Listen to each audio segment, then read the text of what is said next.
Hello everyone. In this video, we are going to talk about the latest software update for Huawei P30 series. Huawei is rolling out a big software update.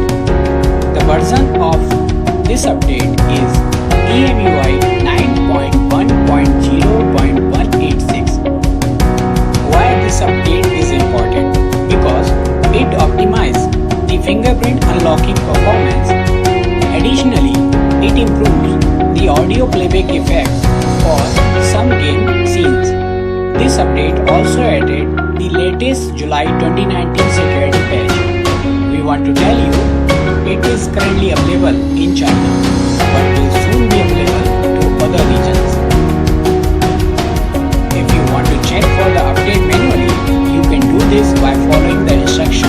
Just go to Settings, Systems, Software Update, then check for updates. If an update is available, it will ask you to download it. If the update does not appear in the settings, we suggest you to request it via HiCare app. For that, just open HiCare application and then tap on Update and then click on the checkbox